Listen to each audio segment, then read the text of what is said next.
Well, folks, we're about 4 or 5 minutes after. I'm going to say let's go ahead and get started. We'll probably have a few stragglers join up. Like I said earlier, we've got between 25 and 30 folks have signed up, and we never know how many will actually show up. I think a lot of folks sign up hoping they'll get a recording afterwards, and we may oblige them this time. We may not. We'll see how this goes.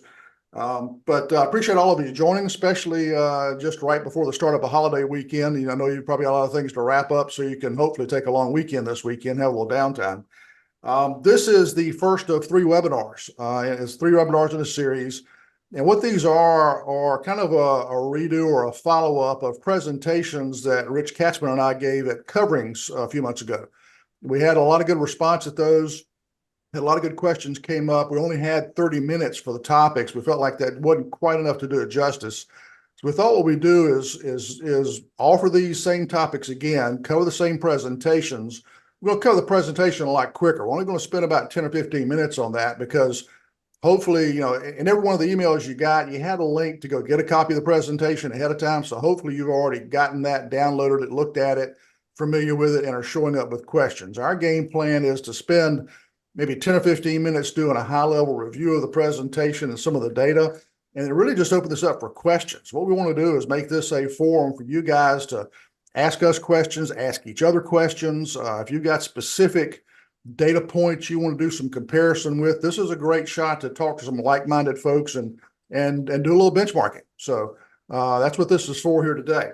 So appreciate you guys joining us. Most of you know me, Ed Young, Fabricator's coach. I've run a countertop shop in the past.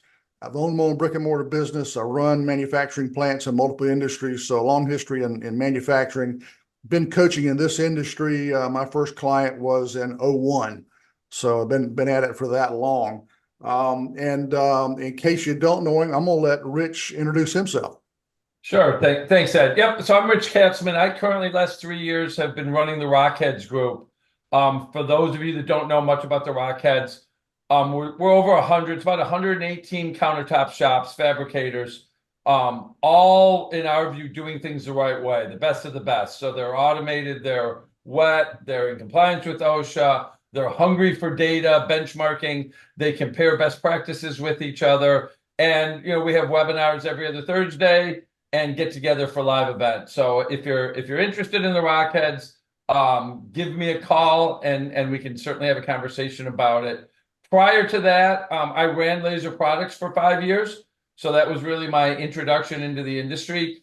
In between, I did some commercial installs for people, but about 10 years in the industry. And what I love about benchmarking is my very first job out of business school was working for Arthur Andersen. And the first 3 years of my life, all I did was benchmarking. So I'm coming full circle back to the mid 90s on this conversation here, which I've always loved data and numbers. And so this is fun for me. Good. And we're really privileged to have Rich with us. And I don't say that to make his head any bigger than it already is. But he, when you look at all the industry groups out there are a lot of good ones. And when I work with clients, if they haven't joined any groups, I'm always recommending they do that because I think that it's a really good opportunity to meet other shop owners and learn from each other. And I think that's where there's a lot of opportunity in this industry. But Rockheads is the only one I know of that really does a sound job of benchmarking on a consistent basis. Some other organizations have tried it in the past, but Rockheads is really the premier group for that. And I think there's a lot of benefit in it, as we'll talk about today. So really glad to have you, Rich. We really appreciate it. Our agenda today is we are going to stop at the top of the hour. But as I usually do for those of you who've attended these in the past, I usually leave the meeting open for another 20 minutes or so in case somebody has a kind of somewhat private question or you didn't get a chance to ask your question earlier or whatever. So we'll keep it open for a little while afterwards, but we will formally end at the top of the hour. So you can count on that because I know you've got other plans. All right, Chase. My name is Chase Busenbark. I came from the stone industry. My family owns a stone fabrication company. It's what I grew up doing for the last 10 years of my work career. I do business sales and business brokerage where I've helped fabricators and stone shops around the country in selling their business. I work with a lot of certified SBA lenders to assist in those buyer processes. So yeah, that's what I do. I'm looking forward to learning a little bit about the have some key takeaways. I suspect you'll show up in our third webinar, which is the mergers and acquisitions and business buying and selling, right? Sure. Yeah, absolutely. Yeah. So I just had that suspicion, don't know. And by the way, the second webinar is diversifying your business, and it's diversifying your product lines and your market segments and your offerings and that sort of thing. And that's what the next webinar will be about. And we're doing, obviously this one's today, the next one is next month. We're doing one a month. So June for diversifying and July for the mergers and acquisitions and selling your business. And what's cool about the diversification one too, that we'll update for June, is the whole beginning of it talks about trends, macro trends in the industry. So take multifamily. What do the experts say is going to happen to multifamily for the next couple of years? Retail new construction or single family homes. So we kind of introduce the section with some really compelling data on what's going on out there, right? To kind of help build the case of why you shouldn't have all your eggs in one basket. Yeah. Yeah. Great. Appreciate that add in. Yeah. So, and I plan on plugging these at the end of the session today, but since we're at it, if you hit fabricatorscoach.com and on the home page, top of the page, there's a rotating banner. You can download the presentation for each of these sessions. And I'm sorry, I had to jump on you. Chase, I'm not going to let you off the hook that much, though. With you analyzing businesses all the time and what your business does, you certainly see a bunch of numbers. So I'm hoping you jump in and kind of share with us some of your thoughts too when we're talking through. I mean, we'll talk about EBITDA, we'll talk about gross margin, some of those things, I'm sure I don't say you live and die by them, but certainly you're out there talking to your folks about those too. Certainly, Rich. Yeah, and if you have any of those, questions during that time frame, I feel more than free to ask me, and I'll give you any information that I would have or have seen. Great, appreciate that. Good deal. All right, so what I'm going to do is we're going to try to Rich and I are going to try to tap dance here a little bit. I'm going to do a share screen and drive this thing. He'll do most of the talking, but again, we're just going to take about 10 minutes, do a quick high level run through this, hoping that you've already seen this data. Just to kind of get us started and cover this information.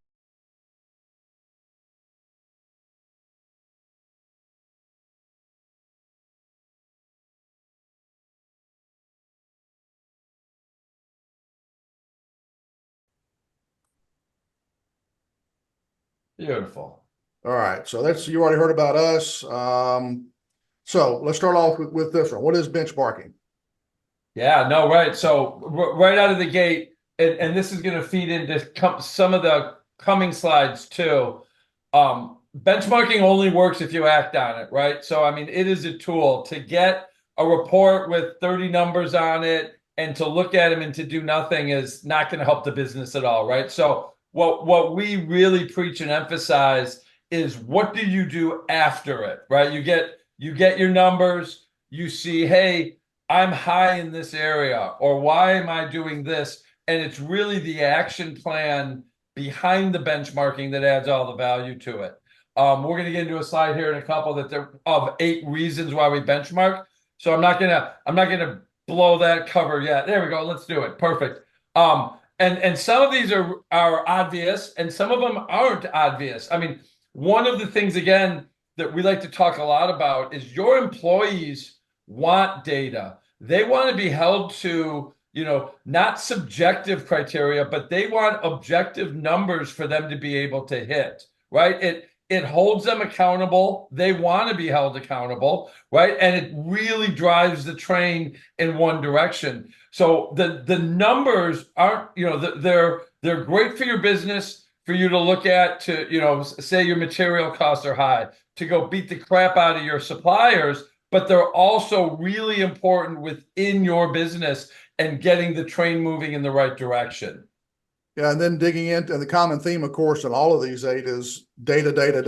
It's numbers. I find that shop owners have got really good intuition based on your years of experience in the industry. When you can start putting numbers on that and start quantifying that intuition, it really clarifies what's working well for you and what isn't, and to what degree it is or isn't working well for you. Yeah. So I think that's a key aspect here.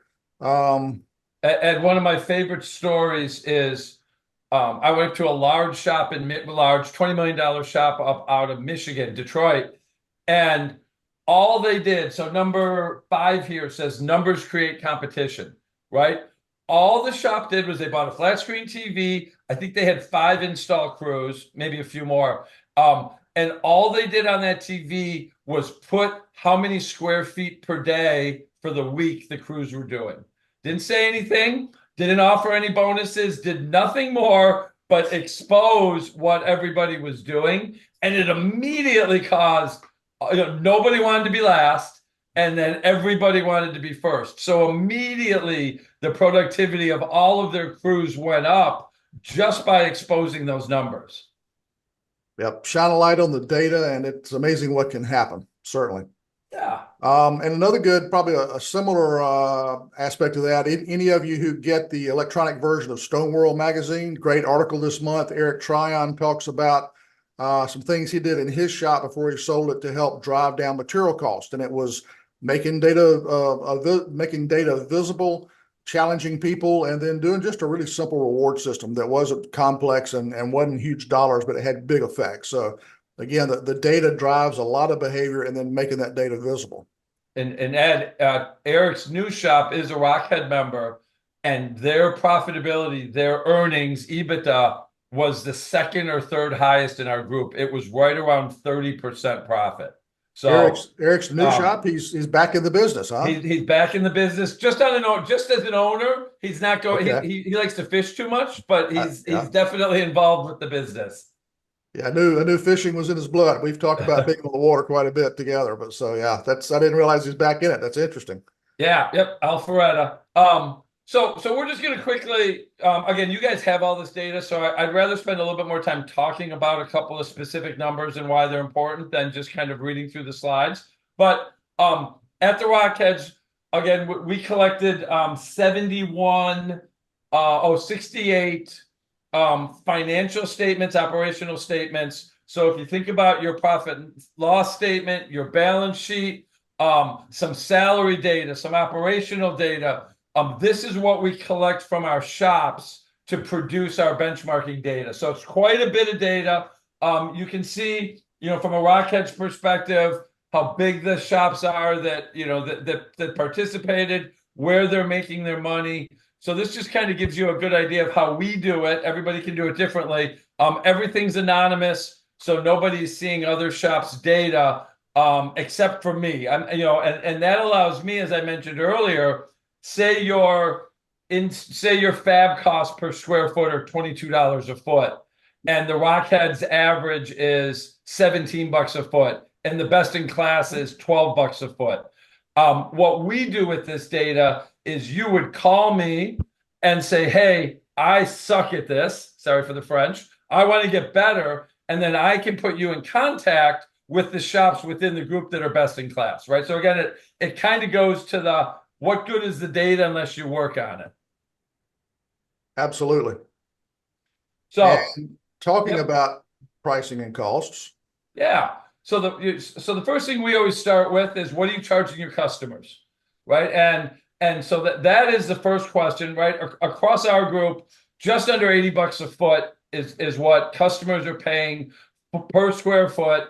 This doesn't include sink cutouts and all of the extras. This is just for the install of the material, right? And you can see from this what the different breakdowns are, right? How much more expensive retail is versus production builders. So when we get into some of our other conversations about, hey, do I get into production builders? Well, you better be ready for $60 a foot instead of $100 a foot, right? And so this really helps you and other shops kind of gauge. Now, within the Rockheads, we then break this down into geographic areas, right? So if you're in the Denver area, we got a handful of shops in Denver. You can see how your pricing is relative to the 5 shops in Colorado. So it really starts helping you set your prices. And that's it. Determine what sectors you may want to increase. I didn't even need that little cheat sheet down there, Ed. You got this one down pat, Rich. Yep. So any thoughts or questions before we move on from kind of the the cost side, or I'm sorry, the pricing side of things? Can I ask you a question? Is most of your pricing done per square feet? Because we kind of got out of that when we first started. We didn't even get into the square foot pricing. We went right into job pricing, and kind of went off some of Aaron Crowley's stuff with the daily dollar demand, and that's how we're pricing ours, which we really like that part. I love, and I know Ed does too, T dollars and throughput dollars. I mean, I wish every shop in the country used that, because our most profitable shops in the Rockheads certainly use that. Don, within our group, because the shops tend to be bigger, a lot of them will have square foot pricing for stock materials, right? So maybe they've got 10, in stock, low pricing, great utilization, remnant tracking, all of that good stuff, and they'll charge square foot for that. And then everything else, special order, special projects, then that, similar to your business, is based on throughput dollars and what they want to get out of the job. Okay. It also brings up an interesting point too. If you stop and think about it, and Don, I'm definitely right there with you with how you're building your prices for your jobs. When you start looking at benchmarking, you kind of have to find a common measurement, a common denominator. And so while you may have a lot of Rockheads members that this data is coming from, I know this kind of sounds like a Rockheads commercial. It's not meant to be, but that's where the data is coming from. So that's our reference point. Then even though a lot of them may price their jobs the same way you do, they may bill their job costs that way, you still have to have a common metric, inches, yards, meters, millimeters, whatever to measure in. And so dollars per square foot is kind of a good default for comparison reasons. Okay. You can take any job you've sold, obviously, and take your sales price and figure out what market segment you're in and do the division by the square footage. You come up with the same number. Doesn't mean you built your price that way. Okay. And Don, we've got on the next slide actually a Rockheads average T dollars to throughput dollars. So good. Yeah. I had a question also just on that pricing that the last slide. For those other fabricator or fabrication shops, that's their price including materials. That's like out the door kind of average price. That's you said it not including maybe some extras like sinks or whatever, backsplashes maybe or something like that, but that does have material included in it. Yes, sir. That's all in. Okay. Yeah, that's everything. Yeah. And that's installed price? Yeah. Where are you at, do you think, Don? Are you above or below 80? Denver's such an expensive area. I would imagine you're above it. We're well above that. Yeah. Are you in the hundreds, you think, as an average? I bet we're at probably about 110. That's awesome. 115. Yeah. Good for you. That's great.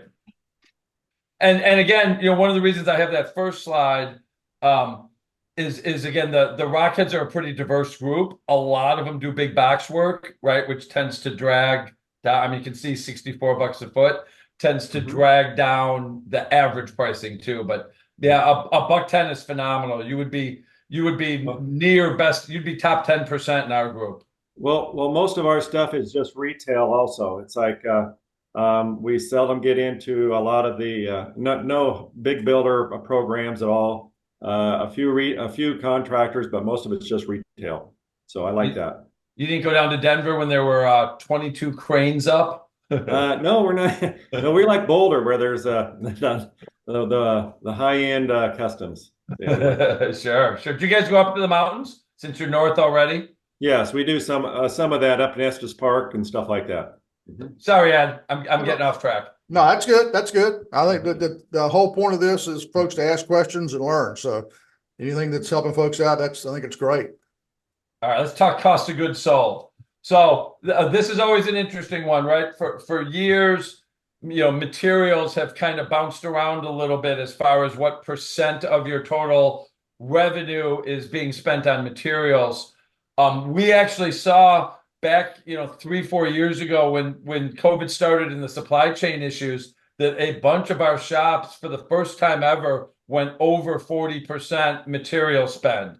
Luckily, everything's come back down. I mean, not only have materials gotten cheaper, right, but our members, every shop has been able to adjust their prices fast enough to be able to make sure that they're keeping up with the current prices, because it was just wild and fast, when we were getting price increases every 30, 60 days, and you'd have job quotes out there and you couldn't get your price sheets updated. So one note on this is 37 and a half was what we had this. What are you spending to get it installed? I know a lot of shops use $25 as a approximate estimate of what it costs to template fab and install. And so we're seeing here that our group is at 18, which is good, I believe. And then Don, kind of what we chatted about too. I know with T dollars, right? 60 is kind of a magic number, right? You want to be, from a cost perspective, you want to be below 60%. Yeah, another good benchmark that I've seen the last few years, even with material prices going crazy, is that for walk-in off the street retail job to a homeowner, which is typically your highest price point, typically your materials cost, just your materials as a percentage of sales, if you're hitting right around 30%, give or take a few points, you're in a good spot. If you're getting above 35, it's kind of a warning sign. Go back and look at your material costs, make sure you've kept up with it. I have run into a few shops lately that in the last couple of years that just did not keep up with material cost prices, increases. And they had materials as a percent of sales for walk-in retail jobs at 50%. And that's just leaving way too much money on the table. You just can't make money doing that. So target's a good target's 30. I see a lot down as low as 25. If you get up to 35, that's okay. But you get above 35, that's a big warning sign to go take a look at your pricing structure. I wanted to ask on that direct labor number. We subcontract out some installation and templating. How is that factored into that number? Is that? Yep. So our shops, we've got shops that do both. We've got shops that everything's outsourced. All those numbers are dumped into here. So it's either, loaded as an employee or just kind of your all-in dollars to your subs. Okay. Yep. One other interesting thing too, since we're talking materials for a little bit, Ed, there are amazing opportunities with your suppliers depending on the time of the year that it is. They are discontinuing colors. They are overstocked at times. They have quotas they have to meet. So the idea of constantly be talking to your suppliers, and you're kind of helping each other out, right? Your regional rep, maybe saving up for, a spiff or, a bonus, and he may be able to get you pricing that you would never normally get. So I would keep those guys close, especially when we start getting into the third quarter, because then they're starting to really, we're talking, 50, 60% discounting just to get rid of stuff. That's another great example of the benefit of joining these industry groups and attending them, because just because you're a member, you may not hear this. If you don't show up at the regional meetings, show up at the national meetings, you're not going to get a lot of this information.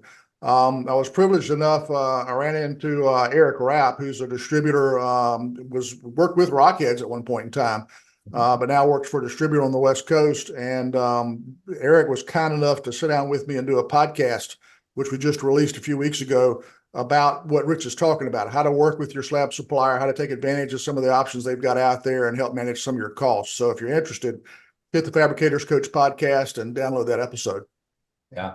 And they're giving, I know Eric specifically, he at times he's giving 90-day terms, right? I mean, and these days with, a year and a half of somewhat slow business for many of us, cash flow is king right now, right? So if you can extend out your terms a little bit, it's only going to help your business there too. So that would, and even consignment, right? And now they're doing weird stuff like modified consignment. There's a lot, the suppliers are in my experience, right, for the first time in many, many years, are really working with the shops to win for both, because they don't want you guys struggling either, right? So they're willing to help.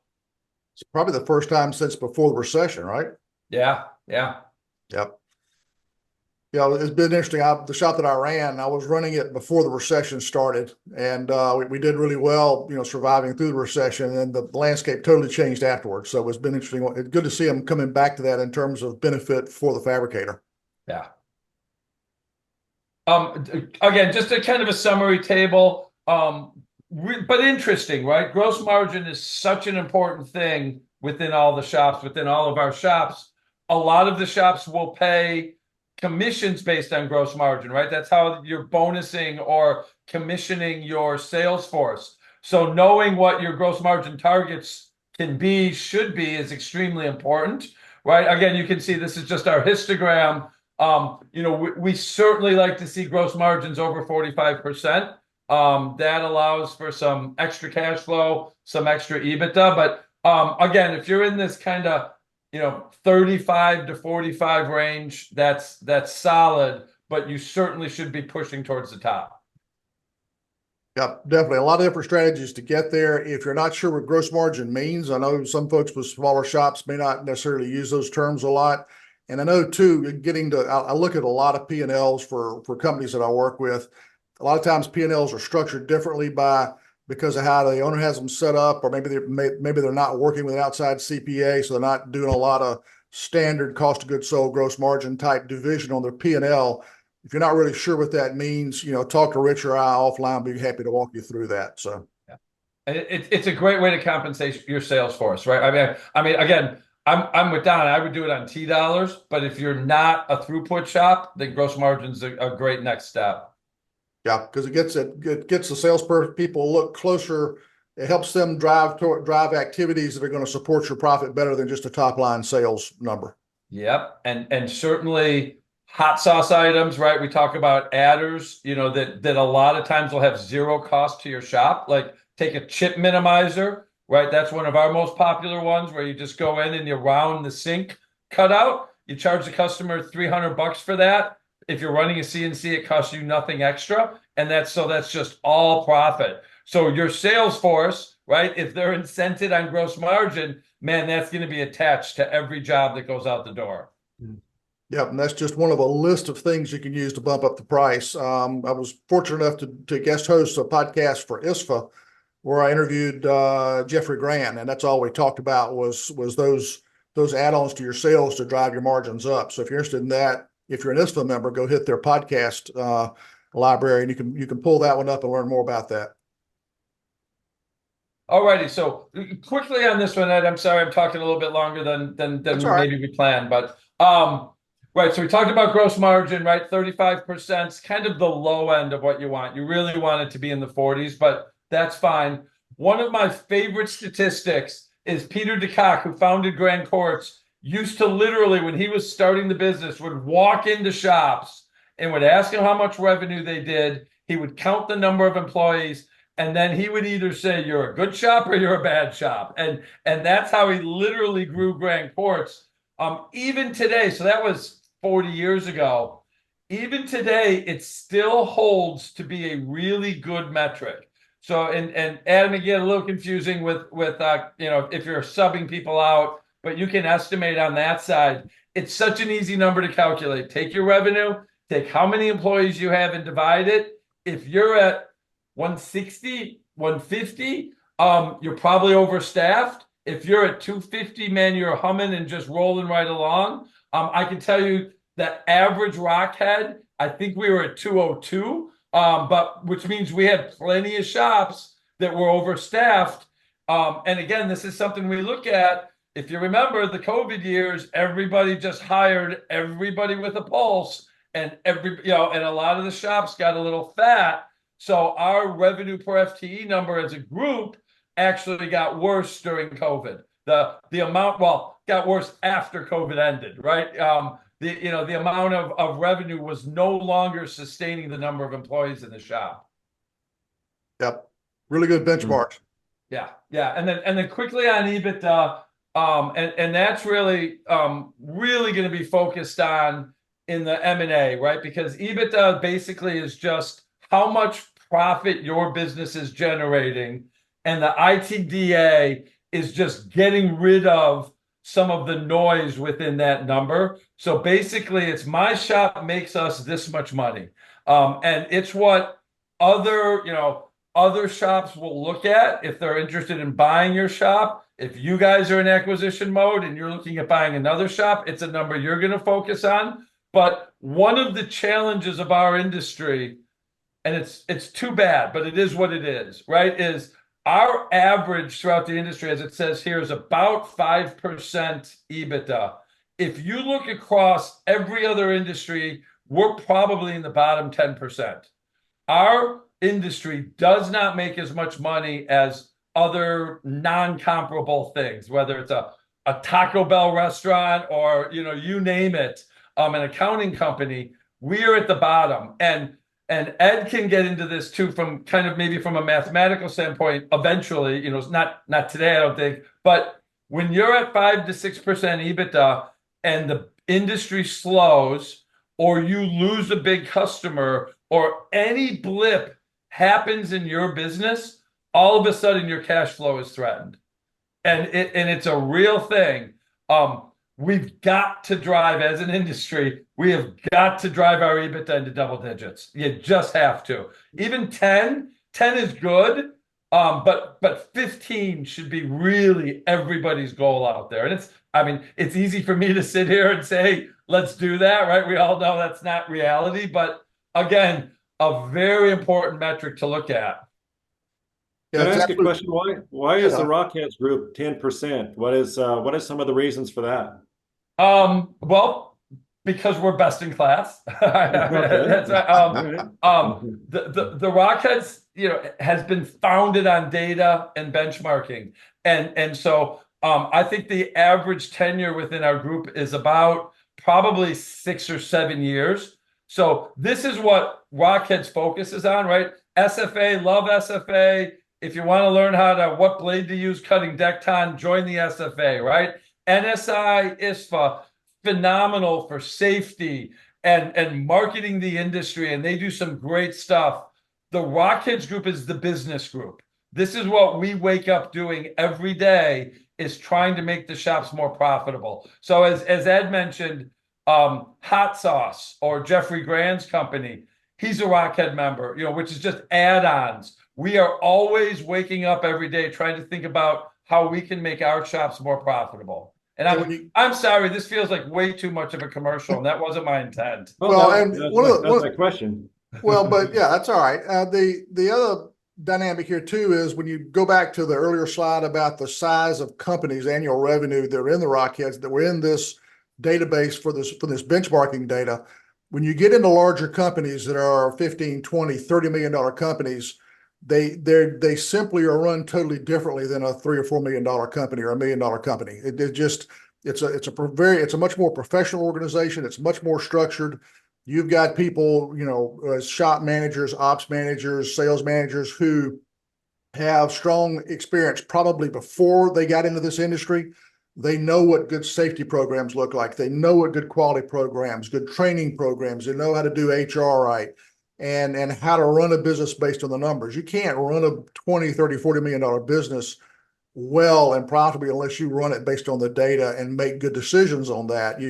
That's the difference between typically a $3 million company and a $30 million company, is one of the big significant differences. So you've got a lot more of those folks in the Rockheads, and that's part of the dynamic, is just the type of company. And a lot of what those of us who work with shop owners do is we're trying to take those shop owners that are in, 2 million, 3 million, 5 million, 6 million, and help them make those types of changes so they can get to 20, 30, 40 million by changing how they run the business. And that the success of that is what you're seeing in some of this data. Oh, interesting. And Ed, we see just, and I couldn't agree with you more.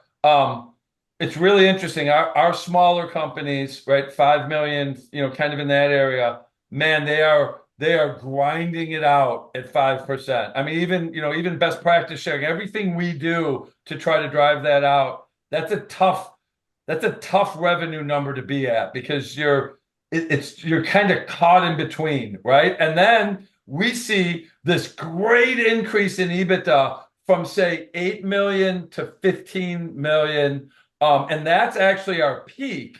What happens when you get over 20, 25, 30, to continue to be that big, now you are with the Pulte's and the DR Hortons and the Home Depots, and those businesses all push down your profit. Right. So we start to see kind of a curve and a flip. Now you're making more money because 13% of 30 million is more than, 17% of 15 million. But, your percent EBITDA starts to kind of backtrack a little bit after you get so big. Yep. So interesting dynamics when you look across the industry there. We'll get deeper into EBITDA and how to drive that and what that means, how you calculate, not necessarily how you calculate it, but what you do with that in the mergers and acquisitions session in July. So if you're interested in that, that's what we'll run into. And just real quick, Chase, with your work helping folks buy and sell fab shops, these EBITDA averages pretty much the type, they mirror what you see in your experience? Yes, they are. I would say that that's a pretty good standpoint. I've seen upwards of 20% multiple times on the healthier businesses. I would say that the averages are closer to that 10% range. And I think it's very important that if you're at 5 6%, you need to increase those before thinking about selling your business. Because whenever buyers go to view those, one, if they're not from the industry, if they don't have the background, which more, I would say 90 out of 100 inquiries that I table and have conversations with that are purchasing stone fabrication companies aren't from the industry. So they're viewing it as there's too much risk involved. And whenever it comes to purchasing a business, it's really highly sought after on that risk factor. Yeah, and that's certainly true. So we'll get into that a lot deeper in July. You can see from our intent was 15 minutes to review the presentation, and not that, you know, I'm not knocking Rich at all. I did a great job summarizing. You even do it much quicker than we did at coverings. But there's so much information in here, it's tough to do a high level quick overview without having a lot of questions. And we've still got some time left.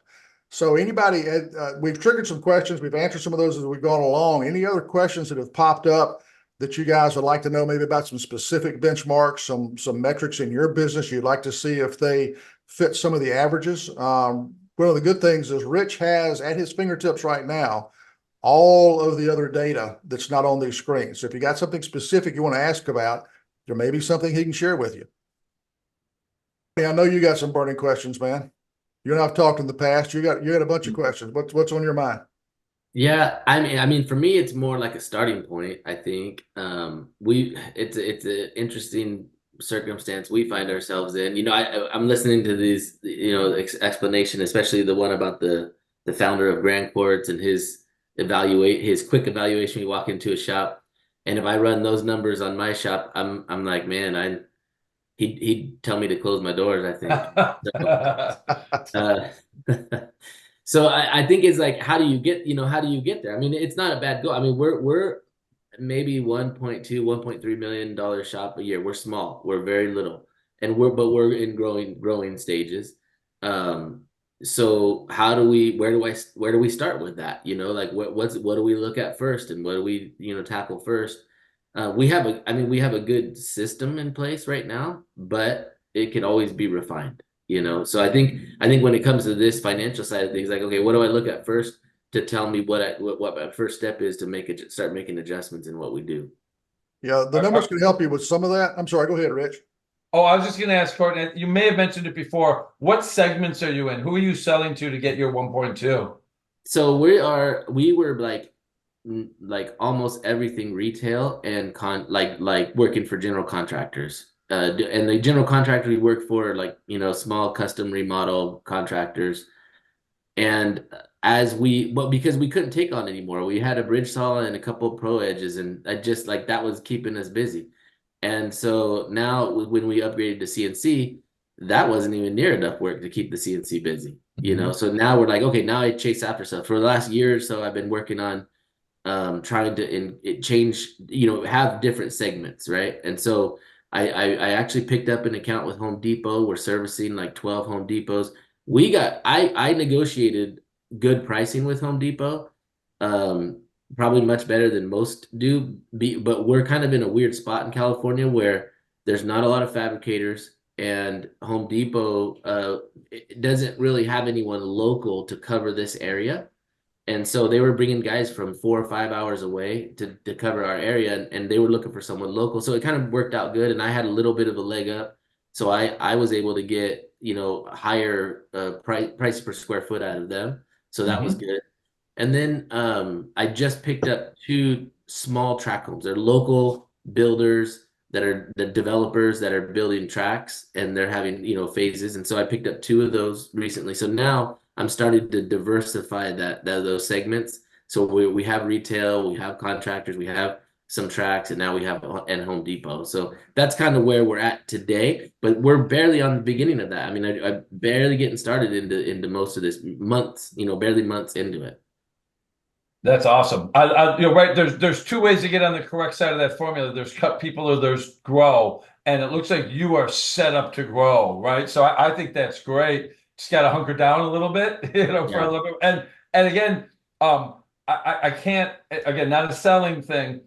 Hot sauce, right? If you're doing $1 million in retail and walk-in business, those customers want to be upsold, right? You go to Amazon, you buy a TV, and all of a sudden you've got, hey, you want to buy this TV stand? Do you want to buy this warranty? Do you want to buy this stuff, right? Customers expect to be upsold, and there's so many profitable, good ways to get, right? Nobody wants to make $500 on a job, right? You want to make $3K on a job, $2,500 on a job. And there's lots of good opportunities to do that. So I love the direction you're going. I can, just as a side note, we've done kind of an extensive analysis again at the Rockheads. I don't want to say it again. Because we have a lot of big box guys. We black tops. I mean, I know the California landscape pretty well as far as Depot goes. All of our analysis says you've got to have 20 shops to be profitable. And Depot likes to give you 8. Right, you got 12, so you're ahead of the curve there. But what we tell all of the shops that are just starting to get into it is beg, plead, and steal to get 20, because that now you can afford your systems, the extra processes, the procedures you're going to need to do. 20 just seems to be a magic number for some reason. Okay. Thank you for that. Wow, that's great information. If you're not a member of ISFA, I just happen to think about that upselling podcast is also on the Fabricators Coach website under the podcast tab. I just happen to think about that. And so you can pick it up there. Another thing you can do, we talked a little bit about throughput, and we're not going to get into a deep discussion of it here, but one of the things you can do is when you figure the throughput on each job, and especially for a shop your size, Courtney, one of the things that's really interesting to do is take each of these different industry segments, Home Depot, production builder, custom home builder, retail, those kind of things. Take 3 or 4 jobs out of each segment, look at the sales price, figure your throughput dollars on each job, and then do a little kind of mental exercise. That is, take that job and say, okay, if I had 30 of these to do, and that's the only thing I had to do for the next month, what's my average output that I could fab and install these jobs every day? And if you know what your operating expense is, that's the cost to run your business every day, that daily cash burn rate. You start comparing all these different job types and these different market segments and even kitchen configurations and material types. And you do this analysis, you'll see a big spread in how fast each of those generates cash for you. And once you know that, then you can say, all right, where is my opportunity in my local market to go get more of this kind of work that generates cash for me really fast? When I do this with shop owners, find a shop that burns cash at $5,000 a day, and we do this analysis and find out that they're taking on work that if this is all they did, it would only generate $3,000 or $4,000 a day in throughput for them. And if you're generating less cash than you're burning each day, you're going to lose money, right? And sometimes when you're trying to fill a shop because you got new capacity, you may need to take a little bit of that work, but knowing that there's a difference. And then when that customer comes and pushes you on price, you know you got to hold your line. But you find other work that if that's all I did, I'm generating $15,000 in throughput a day against a $5,000 cash burn rate, and the guy starts pushing me on price, I got a little more leverage room there. Mm-hmm. So things like that help a lot. And I think, Courtney, in your case, the short answer is you've got new capacity. You've made the right decisions going to a digital shop. The real key right now is get that capacity full. And when you get that capacity full, then look at the systems it's going to take you to help you manage that well. Those will make the biggest difference in profitability and helping you grow. Yeah, thank you for that. Yeah, it's good information. Ed, you mentioned cash. Can I bring up one other quick thing on that? Sure. There's an initiative we started about 4 years ago that is probably my favorite. How much, Courtney, you're a Home Depot guy. How much does Home Depot collect up front when they sell a countertop? I have no clue. 100%. Really? 100%. Yep. Okay. I didn't know There that. is no reason that with your retail customers, you shouldn't be getting at least 75% upfront and 25% when you cut it. Okay. We've got over 80% of the Rockheads are at least at that number. A third of our group, just under a third of our group, are 100% upon signing the contract. And think about what that does. Now your installers don't have to collect. You don't have to try to get that money, right? You install it. Mrs. Jones is like, yeah, I don't know if I love this seam. You got everything up front, and the customer expects it, right? That's what Depot, Costco, Lowe's, all of them, 100% up front. And if you do some math, you will see an amazing change to your cash flow. Excuse me, Rich, is that more of the retail business? Yes. Is that right? Wow. Yeah. Because we're like a 50-50. We do a 50-50, and it's like maybe we're behind the times. Yeah. No, 5 years ago, the majority of our shops were 50-50. Yeah. And we, I mean, you never like to use extremes. I can't think of a single shop that changed to 100% that went back because they were getting pushback from the customers. It's just, it's expected. It's what Depot does, right? I mean, you're just following that. Yeah. You go to a dealership to buy a car, you may finance it, but you're not walking out of there with that car. You're not going to drive that car off that lot till the dealer's got their money. Yeah. You know. Before we get any more questions and answers, one of the things I want to do, this is a benchmarking webinar. We're talking about, we've talked about what benchmarking is and what the benefits are. We've shared some numbers.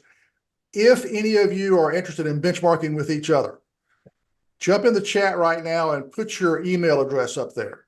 And that way you guys, if you're interested in benchmarking, you guys can talk back and forth. You can email each other. You can ask each other questions. So if you're interested in talking with each other, kind of as an informal group, I think that's a great way to do that. Just put your name up there, your email address, and anybody who's interested, you guys just copy those down and chat. And if somebody has got some specific questions, wants to talk to somebody specifically, I've got everybody's email address. Just give me a holler and I'll connect you on email if you guys want to talk too. But I think, sharing these things amongst yourselves is hopefully you're seeing the benefit of knowing this kind of information and sharing it. Yeah, I'm curious, Adam. I know you're a big numbers guy and you're new to the group. How were you gauging your numbers? Do you have a network of Fab friends that you guys would chat and? I have, and I'd use industry standards type thing, and I kind of set my bar a little bit higher, I guess, so looking at over the manufacturing industry overall, there's really good national numbers, and like I said, the mindset of thinking yourself as a manufacturing shop rather than a stone installation shop, I think is a mindset that everybody can benefit from very, very strongly. We're a manufacturing shop. That is what we do. Our product happens to be this, but if I had to flip it to something else, we'd flip it to something else. Think of yourself as a manufacturer, not as a granite guy. So, there's great data of manufacturing nationwide. So, that's kind of where I pulled a lot of my staples from previously. But another reason why I also joined the Rockheads group is because that's all the data that I was using in the past was kind of national data, government agency stuff. I'm sure Chase would say, you're competing against M&A, you're competing against all the manufacturers. So, if that's your exit strategy, or, a lot of people, you don't get to plan your exit in most instances. So let's make the company as valuable as possible all the time. Right. So. You're definitely, looking at your business as a vehicle rather than as a lifestyle. That's refreshing to hear. I think that's probably another commonality in most of your members too, Rich, is that's a mindset that you guys look for, because prospective members, they apply to join. It's not a write a check and you're automatically a member. You guys have to approve them coming in, right? Right. And I would say, I haven't looked at it in a couple of years, but more than half of our owners come from outside the industry. So Adam was smart enough to kind of do that, building his business. Most of our members come in, kind of already with that mindset because they haven't been in the industry. So it's a completely different, again, not to bring up Jeffrey Garan's name again, but Jeffrey will say, right, I am a sales and marketing guy who sells countertops, and he will go to his grave saying that. Like we can't survive as being artisans anymore, right? We've got to be businessmen. And like Adam said, you got to drive value into your business. Yeah, what's cool about my background is primarily manufacturing. I've done this for decades in manufacturing in general and in hundreds of shops. And I like Adam's perspective a lot. When you start looking at a whole aspect of throughput and operating expense, it really ties into the whole value added aspect of what manufacturing does. Takes a raw material, converts it into a finished product that you sell. Just happens to be countertops in this instance. So yeah, I like that. That's a great perspective, Adam. We are at the top of the hour. We're just a minute or two past it. I know some of you have got other things you've got to go do, but we'll hold this open for another 20 minutes or so. Anybody got any additional questions? You just want to chat? We'll hang out. Again, want to thank all of you for joining us. Appreciate you being here. Hopefully this has been helpful for you. The only reason that we do these, it may have sounded a bit like a commercial today. It wasn't the intent. That was the source of the data. So we got to be honest about that. But the whole idea here is to help you find new ideas, different ways to look at your business, run your business better.